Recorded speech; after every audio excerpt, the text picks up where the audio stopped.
Unacademy. Let's crack it. Hello friends, welcome to Rankers Avenue. For those who do not know me, let me introduce myself. I am Aditi Goyal, currently a final year student in Maulana Azad Medical College, New Delhi. I gave my NEET exam in 2017, in which I got rank 22. I also gave AIMS exam in which my rank was 57 and TRIPMER exam in which my rank was 27. In this video, I will be discussing about how to study chemistry in these last 20 days effectively so that you can improve your score by 70 to 80 marks easily. Before we begin, I would like you all to subscribe to our channel and click on the bell icon so that you do not miss out on our future content. So let's begin. I have tried to keep this video short and crisp so that you can get the maximum out of the least time. Let's start with physical chemistry. Now, physical chemistry is basically involving two things, that is the concept, and second is the mathematics. And let me tell you, both the things are equally important in solving a question in a NEET exam. So, how to start with physical chemistry revision? First of all I would like you all कि आप सारे formulas जितने भी आपको पता है physical chemistry में write them down on a page and go through that page repeatedly and you know that will help you in memorising the all the formulas. Second thing is you should know how to use those formulas, the application of formula whenever a question comes to you. So how will that improve? For that, you need to practice as many questions as possible.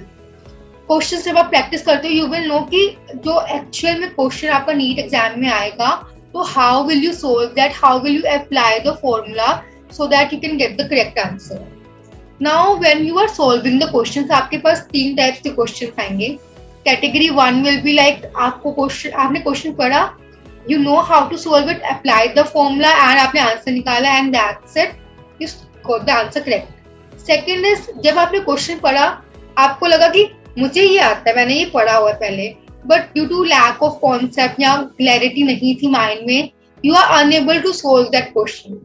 And category three है कि आपने question पढ़ा and you are like ये कहाँ से आ गया, ये क्या चीज है, मैंने इसके बारे में कभी भी नहीं सुना है. तो आप अपना अब जो लास्ट 20 डेज है आपको अपना काम करना है कैटेगरी टू क्वेश्चन पे. जब आप मॉक टेस्ट दे रहे हो या क्वेश्चन सोल्व कर रहे हो किसी भी बुक से, circle this category two questions या स्टार मार्क देम एंड उनको आप देखो कि कहाँ पे आपका कॉन्सेप्ट कम रह गया या कहाँ गलती कर रहे हो कि आपसे वो क्वेश्चन सोल्व नहीं हो रहा है. बिकॉज अगर आप कैटेगरी वन पे काम करोगे, ज्यादा टाइम स्पेंड करोगे, उसका कोई बेनिफिट नहीं है. एंड कैटेगरी थ्री पे काम करने के लिए आपके पास टाइम नहीं है बिल्कुल भी. तो that is why I am telling कि work on category two question जिनमें आपको डाउट है, आपको 50-60% पहले से ही आता है, you just need to add a little more to that so that you can get a really good score. Next I will be talking about inorganic chemistry. Inorganic chemistry सारे स्टूडेंट्स को रट्टाफिकेशन वाला रहता है एंड हाँ रट्टा है उसमें, but let me tell you कि रट्टा मारना बहुत ईजी हो जाता है अगर आप कॉन्सेप्ट पे जाओ. Like inorganic chemistry is all about why this happened, why is this rule being followed. इसमें ना बहुत सारे लाइक क्वेश्चंस जो मैंने देखे हैं ऐसे होते हैं कि बिलो द ग्रुप जा रहे हो तो आपका मेल्टिंग पॉइंट या बॉइलिंग पॉइंट बढ़ रहा है या कम हो रहा है एंड अरेंज असेंडिंग या डिसेंडिंग ऑर्डर, इस टाइप के क्वेश्चंस आते हैं. तो यू हैव टू जब आप पढ़ रहे हो ना इनको तो आपको पूछना है कि why is the melting point decreasing, why is the size increasing down the group, like these questions. and हाँ इसमें आपको सेकंड चीज जो ध्यान रखनी है वो है एक्सेप्शंस, क्योंकि क्वेश्चंस मोस्टली एक्सेप्शन से बनाए जाते हैं कि लाइक जैसे आपने एल्यूमिनियम एंड गैलियम वाला पढ़ा होगा कि उसमें साइज में वेरिएशंस आती हैं and that is an exception for general rule. तो उस चीज को आप स्टार मार्क करके रखो कि लास्ट में आपको ये चीज रिवाइज करके जानी है definitely and that will really help you out in getting a good score. Second thing is कि ये जो लास्ट चैप्टर्स होते हैं ना, chemistry in everyday life, environmental chemistry या polymers, we tend to ignore them. In fact हमारे tuitions में भी ये ज्यादा अच्छे से नहीं पढ़ाए जाते हैं, but that is a big mistake on your part as a student, क्योंकि इन चैप्टर से डेफिनेटली ये क्वेश्चन आता ही आता है। तो आपको पता है कि इन 3 चैप्टर्स को पढ़ लूंगा मैं तो मेरा 1 to 2 क्वेश्चंस डेफिनेटली सोल्व हो जाएंगे। So do not skip those chapters at all, do not. Now we will be talking about organic chemistry.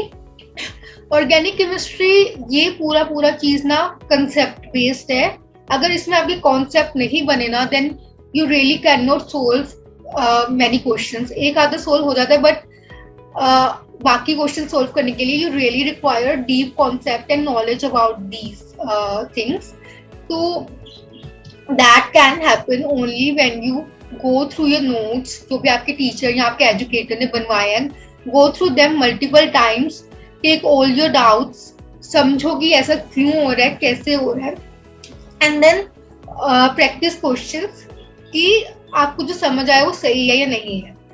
Second thing is कि जो भी रिएक्शंस आपकी एनसीईआरटी में दी हुई है ना उन्हें एक पेज पे लिखो, लाइक एक पेज पे एक रिएक्शन, एंड देन उसके रिएक्शन के नीचे जो भी उस रिएक्शन से रिलेटेड डिटेल्स है ना मेक अ चार्ट कि ये रिएक्शन एलिमिनेशन है, SN1 है, SN2 है, या फिर इसमें टेम्परेचर क्या रह रहा है, इसका रिएजेंट्स क्या है, कैटलिस्ट कौन सा यूज हो रहा है। All these questions, all these points should be mentioned below the reaction.